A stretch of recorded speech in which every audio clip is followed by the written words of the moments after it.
Naam, wapenzi watazamaji wa Kibenge TV, tunawasalimuni popote mlipo, huku tukitumaini ya kwamba mko salama salimini, na basi tunawakaribisheni kusikiliza awamu hii ya matangazo ya habari za matukio ya kila siku yale, na tutakwenda kuzungumzia kuhusiana na hali ya usalama ambayo inazidi kuwa tete katika mashariki mwa Jamhuri ya Kidemokrasia ya Kongo, na tukianzia huko mkoani Kivu Kaskazini ambako mapigano makali yameripotiwa hiyo jana katika eneo la Osobanyungu lililoko katika wilaya ya Masisi mkoani Kivu Kaskazini.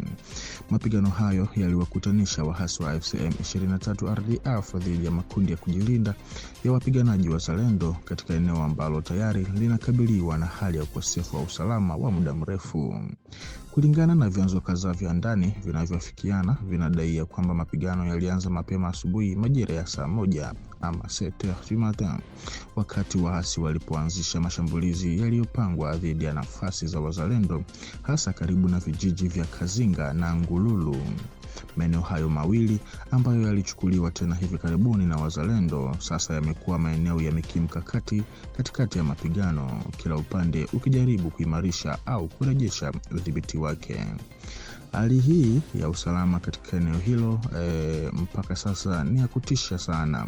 Milio ya risasi za silaha nzito na nyepesi zilisikika karibu na makazi ya raia bila kukoma.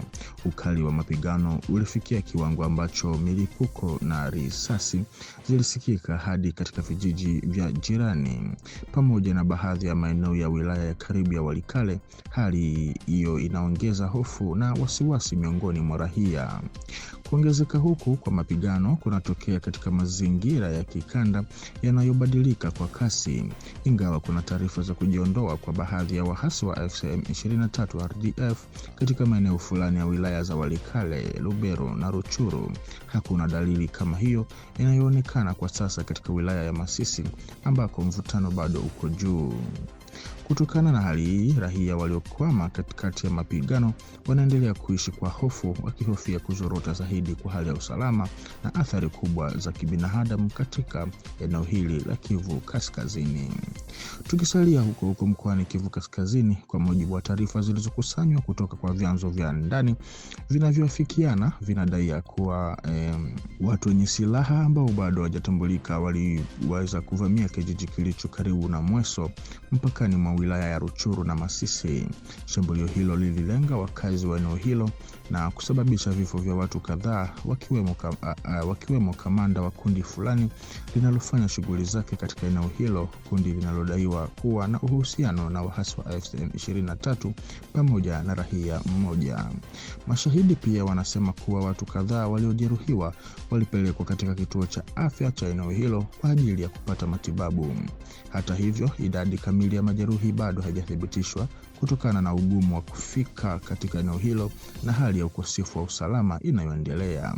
Shambulio hili limesababisha hofu kubwa miongoni mwa wakazi, wakihofia mashambulizi mengine. Watu wengi wamekimbia makazi yao na kuelekea Mweso pamoja na maeneo mengine ya jirani yanayoonekana kuwa salama zaidi. Tukio hili linajiri katika hali ya usalama iliyo dhaifu sana katika wilaya ya Ruchuru, wakati ambapo baadhi ya taarifa zinaonyesha kuwa kuna hatua ya kujiondoa kwa baadhi ya wapiganaji wa FCM 23 katika maeneo mbalimbali ya Kivu Kaskazini.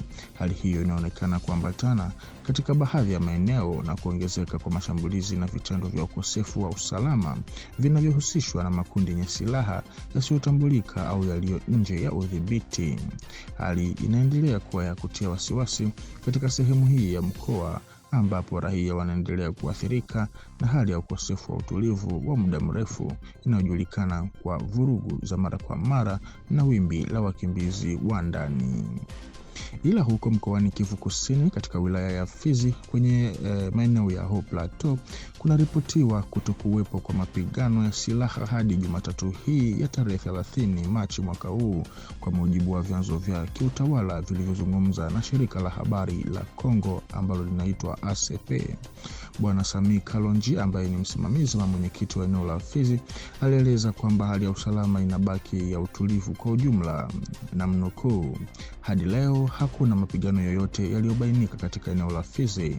Wanajeshi wa jeshi la taifa FARDC wanaendelea kudhibiti nafasi zao huku wakiwa na nia ya kuingia katika mji wa Minembwe Centre ambao kwa sasa uko chini ya udhibiti wa muungano wa AFC M23 Twirwaneho.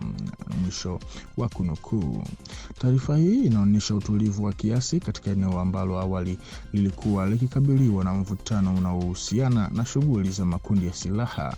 Uwepo endelevu wa FARDC kwenye eneo hilo unadhihirisha uangalizi wa mamlaka za serikali katika kuzuia kuongezeka kwa vurugu, huku wakijiandaa kwa operesheni za kurejesha udhibiti wa maeneo muhimu.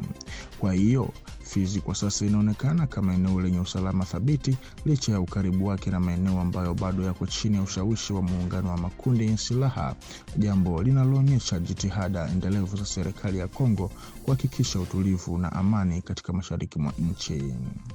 Habari nyingine ya kiusalama inabainisha kuwa nchini Kongo, mkuu wa majeshi wa FARDC amewasilisha hadharani maafisa wawili waandamizi wa jeshi wanaotuhumiwa kuhusika katika shughuli za uandikishaji ama usajili wa wapiganaji kwa niaba ya waasi wa AFC M23 katika eneo la Grakatanga. Kwa mujibu wa vyanzo vya usalama, kukamatwa kwa maafisa hao kunatokana na mwendelezo wa uchunguzi uliofanyika baada ya kuvunjwa kwa jaribio la uasi katika wilaya ya Mitwaba. Wakati wa operesheni hiyo, wanamgambo kadhaa wa kundi la Bakata-Katanga walikamatwa, jambo lililoruhusu vyombo vya ujasusi kufuatilia na kubaini mtandao wa ushirikiano uliokuwa ukijengwa ikiwemo ndani ya taasisi za kijeshi. Kwa mujibu wa taarifa za awali za uchunguzi, zinadai kuwa maafisa hao wawili wanashukiwa kusaidia au kuhamasisha uandikishaji ama usajili wa siri wa wapiganaji kwa ajili ya AFC M23 katika eneo ambalo kijiografia liko mbali na maeneo makuu ya mapigano mashariki mwa nchi. Kupitia tukio hili, uongozi wa juu wa FARDC umesisitiza tena umuhimu wa nidhamu kali na uaminifu wa hali ya juu miongoni mwa wanajeshi. Aidha, umeonya kuwa uchunguzi unaendelea ili kubaini watu wengine wanaoweza kuhusika na kuhakikisha kuwa wote watakaopatikana na hatia ya kushirikiana na makundi ya wahasi wanachukuliwa hatua za kisheria. Kesi hii inaangazia changamoto zinazoendelea za usalama wa ndani na mshikamano ndani ya jeshi katika mazingira ambayo nchi inaendelea kukabiliwa na hali ya mvutano wa kiusalama katika maeneo mbalimbali. Huku upande mwingine, mamlaka za kijeshi za Jamhuri ya Kidemokrasia ya Kongo zimebaini uwepo wa mtandao wa siri unaodaiwa kuwa na uhusiano na Rwanda unaofanya kazi ndani ya jimbo la Lualaba hata ndani ya vikosi vya jeshi la FARDC. Taarifa hiyo ilitangazwa rasmi na Lieutenant General Jules Banza, mkuu wa majeshi. Kwa mujibu wa taarifa za jeshi, mtandao huo unahusishwa na shughuli za kuandikisha wapiganaji kwa niaba ya Rwanda, hasa kwa uhusiano na wahasi wa AFC M23. Afisa mmoja wa ngazi za juu mwenye cheo cha Lieutenant Colonel anatajwa kuwa mhusika mkuu katika mtandao huo, akihusika moja kwa moja na uandikishaji ama usajili wa wapiganaji katika eneo hilo. Uchunguzi pia umeahirishwa na ushuhuda wa raia mmoja aliyewahi kuwa mwanachama wa uasi wa Lusinge, ambaye amethibitisha uwepo wa mtandao huo na kutoa maelezo kuhusu namna unavyofanya kazi, njia za uandikishaji pamoja na mahusiano yake yanayodaiwa kuwepo. Kwa mujibu wa taarifa rasmi, watu waliokamatwa wanadaiwa kukiri kuhusika kwao wakati wa mahojiano. Aidha, walieleza kuwepo kwa raia wa Rwanda aliyedaiwa kuingizwa kwa siri ndani ya safu za FARDC katika jimbo la Lualaba, jambo linaloimarisha tuhuma za kuwepo kwa mtandao uliopangwa kutoka ndani. Kufuatia ufichuzi huu, Lieutenant General Jules Banza ametoa wito kwa wananchi kuwa waangalifu na kuepuka kurubuniwa au kudanganywa. Pia amesisitiza kuwa uchunguzi unaendelea ili kubaini matawi yote ya mtandao huo na kuwajibisha wahusika kwa mujibu wa sheria. Kesi hii inaangazia changamoto za kiusalama pamoja na masuala ya uadilifu ndani ya taasisi za kijeshi katika mazingira ambayo taifa linaendelea kukabiliwa na mvutano wa usalama na vitisho vya kuingiliwa na nguvu za nje. Na kwa taarifa hii, mpenzi mtazamaji wa Kibenge TV, ndiko ambako tunakwenda kuweka nukta kwa awamu hii ya matangazo ya habari za matukio ya kila siku kwa yale ambayo yanaendelea kujiri katika nchi yetu ya Jamhuri ya Kidemokrasia ya Kongo. Basi kwa kutaka kuendelea kufaidi zaidi habari moto kutoka kwetu, tunakuomba ubaki sambamba nasi hapa kwenye channel yetu ili uzidi kuhabarika zaidi. Basi tukutane kwa majaliwa. Asante.